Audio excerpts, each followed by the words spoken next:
গল্প কইরা মিল দিব, কারণ এটা যে ফাড়ার ফাড়া যেই সাইজ এটারে মারুন যেত না, নইলে ইয়া রাসূলুল্লাহ আমাকে অনুমতি দেন। আল্লাহ রাসূল বললেন অনুমতি দেয়া হলো। এই কোনো গল্প করতেছি না, হাদিসের কথা, হাদিসের কথা।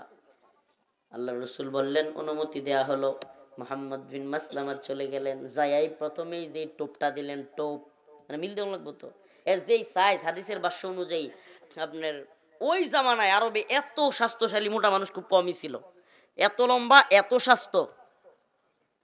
মুহাম্মদ বিন মাসলামা গিয়া প্রথমেই যে টোপটা দিলেন, যুদ্ধের কৌশল, যুদ্ধে কৌশল অবলম্বন করা কি জায়েজ, যুদ্ধে কৌশল অবলম্বন করা জায়েজ। যুদ্ধে আপনি সব সত্য বইলা প্রতিপক্ষরে জানাইয়া দিয়ে আপনি যুদ্ধ করতে পারবেন না, কৌশল অবলম্বন করতে হবে।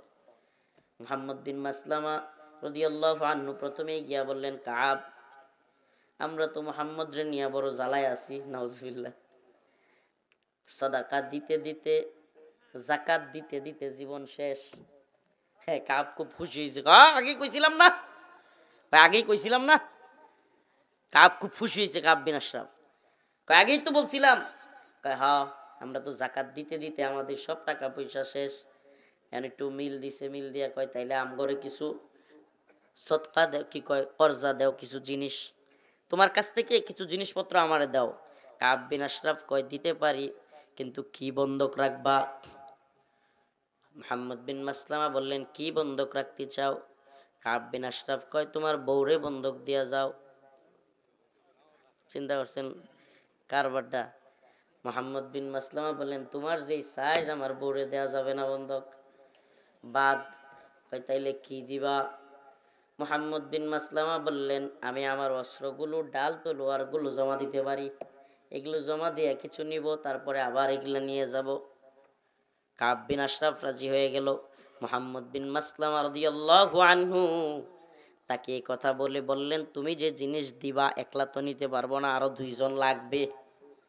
বুঝছেন না বুদ্ধিটা? তোরে সাইজ করবো তো একলা পারতাম না, আরো দুইজন নিয়ে আসি খারাপ। বললেন তুমি যে জিনিসপত্র আমাকে দিবা এগুলো নিতে আরো লোক লাগবে, নিয়ে আসতে গেলেন। মুহাম্মদ বিন মাসলামা আরো দুইজনকে নিয়ে ফিরলেন। ফেরার পর নতুন আরেকটা টোপ দিলেন। টোপটা কি? মুহাম্মদ বিন মাসলামা বললেন কাব তোমার মাথায় কি সুগন্ধি ব্যবহার করেছো? তোমার চুল থেকে এত সুন্দর সুঘ্রাণ আসতেছে। শুনছেন নি ফাম? কাব বিন আশরাফ খুব খুশি হয়ে গেছে, খুশি হয়ে একেবারে গদগদ হয়ে গেছে।